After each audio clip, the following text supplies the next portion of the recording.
ನಮಸ್ಕಾರ. ನೀವು ನೋಡ್ತಾ ಇದ್ದೀರಾ ಸುಮನ್ ಟಿವಿ ಕನ್ನಡ. ನಾನು ಜಗದೀಶ್ ವನಗೋಡು. ಮುಖ್ಯಮಂತ್ರಿ ಉಪಮುಖ್ಯಮಂತ್ರಿ ಇಬ್ಬರೂ ಕೂಡ ತಮ್ಮ ದೆಹಲಿ ದಂಡಯಾತ್ರೆಯನ್ನು ಮುಂದುವರಿಸಿದ್ದಾರೆ. ಈಗಾಗಲೇ 2 ದಿನ ಆಯಿತು ಉಪಮುಖ್ಯಮಂತ್ರಿಗಳು ಡೆಲ್ಲಿಗೆ ಹೋಗಿ. ಆದರೆ ಇದುವರೆಗೂ ಕೂಡ ಉಪಮುಖ್ಯಮಂತ್ರಿಗಳಿಗೆ ರಾಹುಲ್ ಗಾಂಧಿ ಮಾತಾಡೋದಕ್ಕೆ ಸಿಗ್ತಿಲ್ಲ. ಫೋನನ್ನು ಕೂಡ ರಿಸೀವ್ ಮಾಡ್ತಾ ಇಲ್ಲ ಅನ್ನೋ ಮಾಹಿತಿ ಬರ್ತಾ ಇದೆ. ಕಳೆದ 2 ದಿನದಿಂದ ಪ್ರಯತ್ನ ಮಾಡ್ತಾ ಇದ್ದಾರೆ DCM ಅವರು.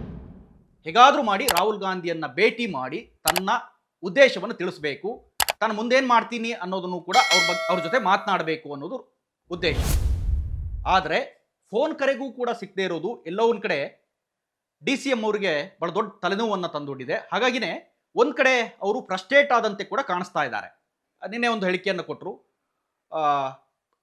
ರಾಜ್ಯದ ಅಧ್ಯಕ್ಷನಾಗಿ, ರಾಜ್ಯದ ಕಾಂಗ್ರೆಸ್ ಅಧ್ಯಕ್ಷನಾಗಿ ನಾನು ಕಸ ಗುಡಿಸಿದ್ದೀನಿ, ಬ್ಯಾನರ್ ಕಟ್ಟಿದ್ದೀನಿ, ಬಂಟಿಂಗ್ಸ್ ಹಾಕಿದ್ದೀನಿ.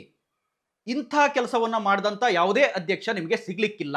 ಪಕ್ಷದ ಅಧ್ಯಕ್ಷನಾದ ಮೇಲೂ ಕೂಡ ಇಂಥ ಕೆಲಸಗಳನ್ನು ನಾನು ಮಾಡಿದ್ದೀನಿ. ಕೇವಲ ಕಾರ್ಯಕರ್ತನಾಗಿ ಇದ್ದಾಗ ಮಾಡುವಂಥ ಸಹಜ. ಎಲ್ಲರೂ ಕೂಡ ಬಂಟಿಂಗ್ಸ್ ಕಟ್ತಾರೆ, ಬ್ಯಾನರ್ಸ್ ಕಟ್ತಾರೆ, ಕಸ ಗುಡಿಸ್ತಾರೆ, ಇದೆಲ್ಲ ಸಹಜ. ಆದರೆ ಪಕ್ಷದ ಅಧ್ಯಕ್ಷನಾದ ಮೇಲೂ ಕೂಡ ನಾನು ಇಂಥ ಕೆಲಸವನ್ನು ಮಾಡಿದ್ದೀನಿ, ಆದರೆ ನನಗೆ ತಕ್ಕಂಥ ಮಾನ್ಯತೆ ಸಿಕ್ಕಿಲ್ಲ ಅನ್ನೋ ರೀತಿಯಲ್ಲಿ DK ಶಿವಕುಮಾರ್ ಮಾತಾಡಿದ್ದಾರೆ. ನಾಳೆ ಇದೇ 27ಕ್ಕೆ ಕಾಂಗ್ರೆಸ್ ವರ್ಕಿಂಗ್ ಕಮಿಟಿ ಸಭೆ ನಡೀತಾ ಇದೆ. CWC ಮೀಟಿಂಗ್ ಇದು. ಇದಕ್ಕೆ ಎಲ್ಲೋ ಒಂದು ಕಡೆ ತಮ್ಮನ್ನು ಕರೆದು ಬಿಡ್ತಾರೆ ಅನ್ನೋ ನಿರೀಕ್ಷೆಯಲ್ಲಿದ್ದರು DK ಶಿವಕುಮಾರ್ ಅವರು. ಮುಖ್ಯಮಂತ್ರಿಗಳನ್ನ ಉಪಮುಖ್ಯಮಂತ್ರಿಗಳನ್ನ ಇಬ್ಬರೂ ಕೂಡ ಕರೀತಾರೆ ಅನ್ನೋ ನಿರೀಕ್ಷೆ ಇತ್ತು. ಆದರೆ ಈಗ ಕೇವಲ ಮುಖ್ಯಮಂತ್ರಿಗಳಿಗೆ ಮಾತ್ರ ಆ ಸಭೆಗೆ ಆಹ್ವಾನವನ್ನು ನೀಡಿದ್ದಾರೆ. DK ಶಿವಕುಮಾರ್ ದೆಹಲಿಯಲ್ಲೇ ಇದ್ರೂ ಕೂಡ ರಾಹುಲ್ ಗಾಂಧಿ ಭೇಟಿಗೆ ಸಿಗದೆ ಇರೋದು ಒಂದು ಕಡೆ, ಆದರೆ ಈ ಸಭೆಗೂ ಕೂಡ ಅವ್ರನ್ನ ಕರೆದಿಲ್ಲ. ಕಳೆದ 1 ವಾರದ ಹಿಂದೆ ಒಂದು ಸಣ್ಣ ಭೇಟಿ ಆಗಿತ್ತು ರಾಹುಲ್ ಗಾಂಧಿ ಅವ್ರ ಜೊತೆ, ಕೇವಲ 1.5 ನಿಮಿಷದ ಮಾತುಕತೆ. ಅದರಲ್ಲಿ ಅಂಥ ಮಹತ್ವದ ವಿಚಾರಗಳೇನು ಚರ್ಚೆ ಆಗಿಲ್ಲ. ರಾಹುಲ್ ಗಾಂಧಿ ಕೇವಲ ಮುಂದಿನ ದಿನಗಳಲ್ಲಿ ನೋಡೋಣ ಅನ್ನೋ ಒಂದು ಮಾತನ್ನು ಹೇಳಿದ್ರಂತೆ. ಸೊ ಈಗ ಕೊನೆಗೆ ರಾಹುಲ್ ಗಾಂಧಿಯನ್ನು ಭೇಟಿಯಾಗೋಕೆ ಆಗುತ್ತಾ ನೋಡಿದ್ರೆ ಈ ಕ್ಷಣ, ಈ ವರ್ಷವಾದರೂ ತಮಗೆ ಮುಖ್ಯಮಂತ್ರಿ ಸ್ಥಾನ ಒಲಿಯುತ್ತೆ, 26ಕ್ಕಾದರೂ ತನಗೆ ಒಳ್ಳೆಯ ಯೋಗ ಬರುತ್ತೆ ಅಂತ ಒಂದಿಷ್ಟು ಕಾರಣಿಕಗಳು ಕೂಡ ನುಡಿದಿದ್ವು DK ಶಿವಕುಮಾರ್ ಅವರಿಗೆ. ಸಾಕಷ್ಟು ಕಡೆ ದೇವಸ್ಥಾನಗಳಲ್ಲೂ ಕೂಡ ಅವರ ಪರವಾಗಿ ಕೆಲವರು ಕಾರಣಿಕವನ್ನು ನುಡಿದ್ರು. ಹಾಗೆ ಪ್ರಸಾದ ಇಡೋದು ಇಂಥದ್ದೆಲ್ಲ ಮಾಡಿದ್ರು. ಮೊನ್ನೆ ಕಾರವಾರಕ್ಕೆ ಭೇಟಿ ನೀಡಿದಂಥ ಸಂದರ್ಭದಲ್ಲೂ 2 ಗಂಟೆಗಳ ಕಾಲ ದೇವ್ರ ಮುಂದೆ ಕುಳಿತು ವಿಶೇಷ ಪೂಜೆಯನ್ನು ಕೂಡ ಸಲ್ಲಿಸಿದ್ರು. ಆದರೆ ಈಗಿನ ಬೆಳವಣಿಗೆಯನ್ನು ನೋಡಿದರೆ 2026ಕ್ಕೂ ಕೂಡ DK ಶಿವಕುಮಾರ್ ಅವರಿಗೆ ಮುಖ್ಯಮಂತ್ರಿ ಯೋಗ ಒಲಿಯೋದು ಬಹುತೇಕ ಡೌಟ್ ಅಂತ ಕಾಣಿಸ್ತಾ ಇದೆ. ಒಂದು ಕಡೆ ಮುಖ್ಯಮಂತ್ರಿಗಳಿಗೆ CWC ಮೀಟಿಂಗ್ ಕರೆದಿದ್ದಾರೆ, DCM ಅವರಿಗೆ CWC ಮೀಟಿಂಗ್ಗೆ ಆಹ್ವಾನ ಇಲ್ಲ. ಬಹುಶಃ ಆ ಮೀಟಿಂಗ್ ಕರೆದಿದ್ರೆ ಅಲ್ಲಿ ಎಲ್ಲ ಮಹಾನ್ ನಾಯಕರು ಎಲ್ಲರೂ ಇರ್ತಿದ್ರು.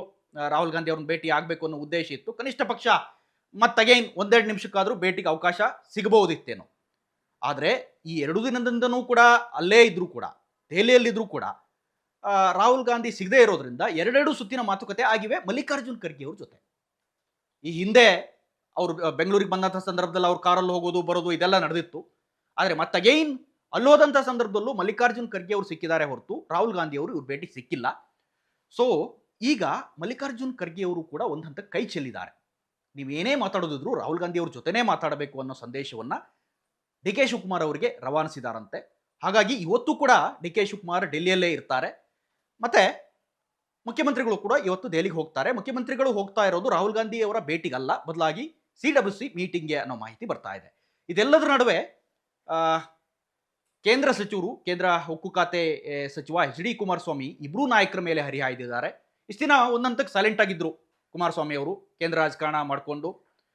ಆದರೆ ಕುಮಾರಸ್ವಾಮಿ ಅವರು ಇಲ್ಲದೆ ಇರೋದು ಕೂಡ, ರಾಜ್ಯ ರಾಜಕಾರಣದಲ್ಲಿ ಇಲ್ಲದೆ ಇರೋದು ಕೂಡ ಒಂದಂತಕ್ಕೆ ಕಾಂಗ್ರೆಸ್ ನಾಯಕರಿಗೆ ಅನುಕೂಲ ಆಗಿತ್ತು ಅಂತಲೇ ಹೇಳ್ಬೋದು. ಯಾಕೆಂದ್ರೆ ವಿಧಾನಸಭೆ ನಡೀತಕ್ಕಂಥ ಸಂದರ್ಭದಲ್ಲಿ ಅತಿ ಹೆಚ್ಚು ಗುರುತಕ್ಕಂಥವ್ರು ಯಾರು ಅಂತಂದ್ರೆ ಅದು HD ಕುಮಾರಸ್ವಾಮಿ ಆಗಿದ್ರು.